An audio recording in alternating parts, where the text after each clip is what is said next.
80 करोड़ गरीबी से करते हैं हाहाकार, 100 करोड़ बेरोजगार, 120 करोड़ महंगाई से लाचार, दुखी सब परिवार फिर भी कहते हैं उनका परिवार।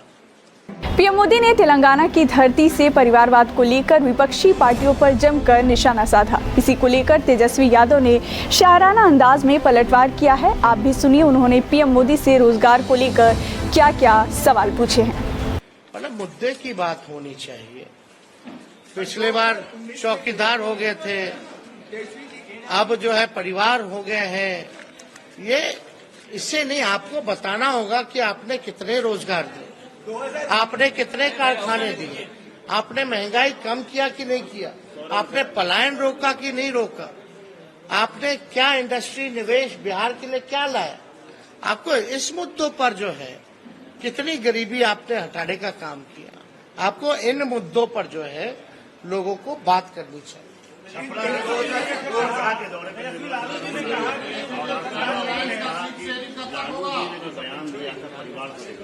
मोदी पर जो सवाल खड़ा किया था, ये ओछा बयान है, इस तरह का बयान उनको नहीं देना चाहिए।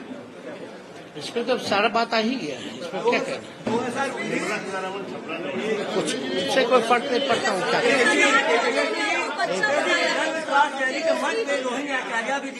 क्या आने वाले लोकसभा चुनाव में सब बात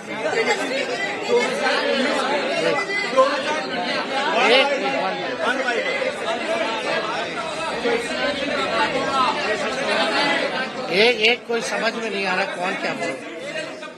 हम तो बोले भाई बातचीत चल रही है, एनडीए से पहले हम लोगों का हो जाएगा। लेकिन आप देखिएगा जो लिस्ट भाजपा का निकला, बिहार का तो किसी का नहीं निकला। कल सुप्रीम कोर्ट कहाँ बीजेपी में बिहार में एक को टिकट बांटा, जरा नामों बताइएगा। 2000 चौधरी ने आपको बच्चा बताया, अभी उन्होंने एक बयान दिया जिसमें आपको कहे बच्चे हैं तेजस्वी यादव। अब इसमें क्या कहें, मेरी खुद की बेटी है, हम पिता भी तो हैं, अब इस पे क्या बोलना। 2019 में चौकीदार छोड़ने के बाद एक कैंपेन शुरू हुआ, मैं भी चौकीदार।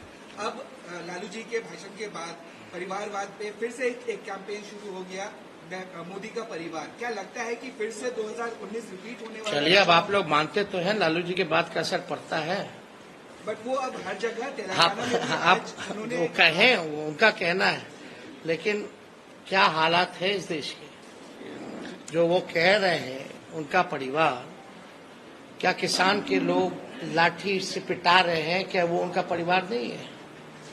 अपने परिवार के साथ कोई इस तरह का काम करता है क्या? पिटवाने का, मिलने का समय नहीं है किसानों से। क्यों नहीं मिल रहे भाई? क्या किसान खाली कहने के लिए परिवार है? कथनी अकड़नी में तो अंतर है। जनसभा में लागू के वीर हुई, लेकिन भाजपा के लिए वीर से कुछ नहीं होगा, वोट चाहिए चुनाव में, वोट आप लोगों के पास चाहिए। काहेला हम लोग सबसे बड़ा पार्टी बन के आए, प्री पोल में सबसे बड़ा अलायंस बन करके आए, तो बेमानी नहीं होता। चंडीगढ़ जैसे तो सरकार बना लिए थे हम लोग तो 20 में।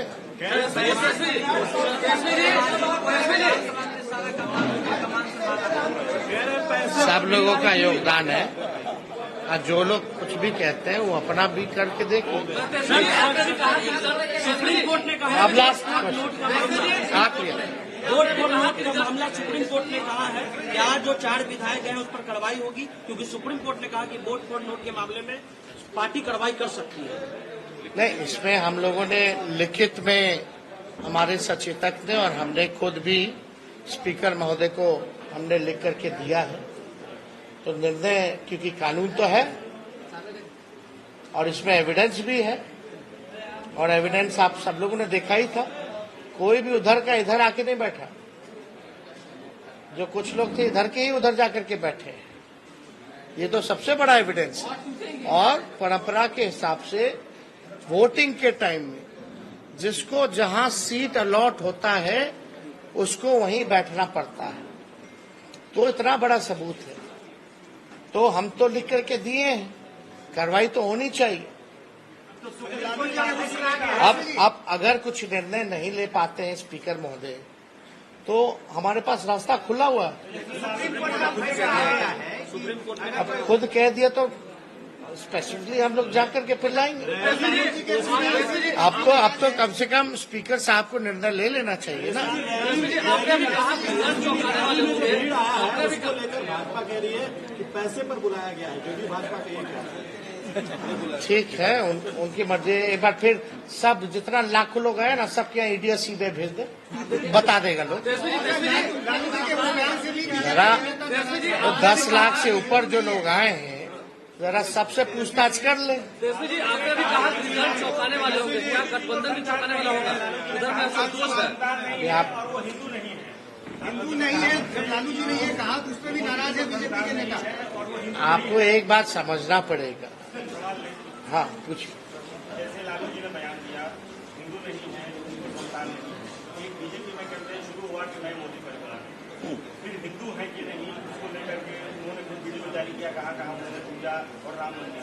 क्या लगता है 2024 में जो ये एजेंडा सेट हुआ, उसमें लालू ने ही मदद किया कि हिंदू, राम मंदिर और परिवार? कोई ये आपकी सोच है। मुद्दा साफ यहाँ खड़ा है, गरीबी, बेरोजगारी। ये क्या है? लालू जी ने एक बात नहीं की, बहुत बातें की, लेकिन एक बात तो सही है कि अभी तक सही से जवाब कहाँ कोई दे पा रहा है। इस पे हम ज्यादा टिप्पा टिप्पणी नहीं करना चाहते हैं। हम लोग भी सब परंपरा को मानने वाले लोग हैं, हम लोग भी हिंदू हैं, हम लोग भी पूजा पाठ करते हैं, हमारे घर में भी मंदिर है, सुबह शाम वहां आरती होती है। तो इस तरह कोई बात धार्मिक को लेकर के एजेंडा नहीं हो सकती। लेकिन हाँ, अगर हमारे भी घर में कोई किसी की मृत्यु होती है तो हम लोग बाल मुड़वाते हैं, हम लोग दाढ़ी छिलवाते हैं, हम लोग अपनी बेटी का मुंडन हम करा के हैं, तो हम लोग तो फॉलो करते हैं ना। लालू जी ने तो बस ये पूछा, तुम इतना प्रचार करता है, नफरत फैलाते हैं, उकसाते हैं लोगों को, धार्मिक भेदभाव आप कराते हैं, आपस में राम और रहीम के बंदों को लड़ाते हो, तो आप क्यों नहीं मुड़वाएं? इतना बड़ा आप अगर बात करते हैं तो आप क्यों नहीं मुड़वाएं? यही तो बात थी। इसी के साथ साथ टूरिज्म पॉलिसी भी इस 17 महीने में हम लोगों ने लाया। जो खिलाड़ी स्पोर्ट्स पॉलिसी के तहत हम लोगों का था कि भाई जो खिलाड़ी मेडल लाएंगे, बिहार का, देश का नाम रोशन करेंगे, उनको भी हम लोगों ने नौकरियां दी। और हाईएस्ट लेवल है उस मामले में डीएसपी के लेवल तक का नौकरी जो है लोगों को मिलेगा, जैसा वो मेडल लाएंगे। तो खेल के साथ साथ जो पढ़ने वाले लोग हैं, हम लोगों ने नौकरियां देने का काम किया। हम लोगों ने 17 महीने में लोगों के हाथ में कलम दिया, और वही बीजेपी के लोग केवल नफरत बांटने का काम कर रहे हैं, तलवार बांटने का काम कर रहे हैं। अभी भी बड़ा सवाल उठता है कि भाई कैबिनेट का विस्तार क्यों नहीं हो रहा? आखिर क्या वजह है? इतने महीने 1.5 महीना होने जा रहा है और अब तक जो है विस्तार नहीं हुआ, ना ही कोई होने की कोई सूचना किसी को है। तो आखिर मामला क्या है? खैर, ये सरकार में बैठे लोग जवाब देंगे, इस पे ज्यादा हमको टिप्पा टिप्पणी नहीं करना है। लेकिन सवाल उठता है कि ये सरकार बनी है केवल हम लोगों को गाली देने के लिए। कोई भी एक निर्णय जो है ये सरकार ले नहीं पा रही है। जिस हिसाब से हम लोगों ने 17 महीने में निर्णय लिया, ऐतिहासिक निर्णय लिया, जाति आधारित गणना कराया, आरक्षण की सीमाएं जिस हिसाब से बढ़ाई, नौकरियों की बात करते थे, देर रात बजे जाकर के अस्पताल में हम लोग छापा मारते थे। तो कहीं भी जो मौजूदा सरकार में लोग जो बैठे हैं, उनका इंटरेस्ट जो है केवल लालू जी और उनके परिवार को गाली देने में ही है। 1.5 महीना से कोई काम नहीं हो रहा, और जो बजट भी आया, वो बजट में हम ही मंत्री लोगों का साइन था। जो केवल भाजपा के वित्त मंत्री जो हैं वो पढ़े, वो हम ही लोगों का काम का गुणगान जो है वो लोग कर रहे थे। ये बजट में देखे तो कैबिनेट में सबसे ज्यादा मंत्री राष्ट्रीय जनता दल के कोटे के थे, कांग्रेस के थे, तो हम ही मंत्रियों का साइन जो हम ही लोगों ने भेजा। खैर ये बातें अलग हैं, लेकिन हम लोग पूरी मजबूती के साथ आने वाले चुनाव में हम लोग लड़ेंगे और बिहार से हम लोग चौंकाने वाला रिजल्ट हम लोग देंगे। तो इसीलिए आप सब लोगों को हम आज बुलाएं ताकि आपके माध्यम से हम लोग बिहार की जनता को धन्यवाद दें, चाहे कोई वर्ग के हो, कोई जाति के हो, कोई धर्म के हो, सभी लोगों का पार्टिसिपेशन इस रैली में रहा। तो इसलिए आप सब लोगों को भी यहाँ धन्यवाद देते हैं। और कोई सवाल होगा तो आप लोग बेशक पूछ सकते हैं। एक सवाल है, आप कहते हैं कि आप कलम बांटने का काम करते हैं और भाजपा वाले तलवार बांटने का काम करते हैं, लेकिन इंडिया ब्लॉक के एक नेता हैं ए राजा, उन्होंने कहा है कि भारत एक देश नहीं है और अगर ये एक देश है तो एक भाषा और एक परंपरा ये होनी चाहिए। और उन्होंने आगे बढ़ने के बाद ये भी कहा कि रामायण में वो भरोसा नहीं रखते हैं और राम सही नहीं है। ये उनका व्यक्तिगत बयान है, ये हम लोगों का नहीं।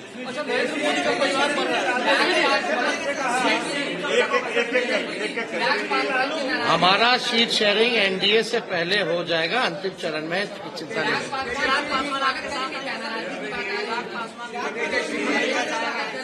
इस पे हमको क्या कहना, हमको तो कहीं जाना है नहीं, हम तो जहाँ हैं वहीं हैं। जिनको आना होगा वो ना बताएंगे, वो तब की बात है। ब्रिजभूषण शरण सिंह ने कहा है कि मैं मोदी का परिवार हूँ। ब्रिजभूषण शरण सिंह जिन्हें महिलाओं का शोषण का आरोप है, उन्होंने भी कहा कि मैं भी मोदी का परिवार हूँ। अब देखिए, अब इस पे ज्यादा कुछ तो हम नहीं कहेंगे, लेकिन हम इतना जरूर कहेंगे। ऐसी तमाम बड़ी खबरों के लिए देखते रहिए हिंदुस्तान लाइव। बहुत बहुत शुक्रिया।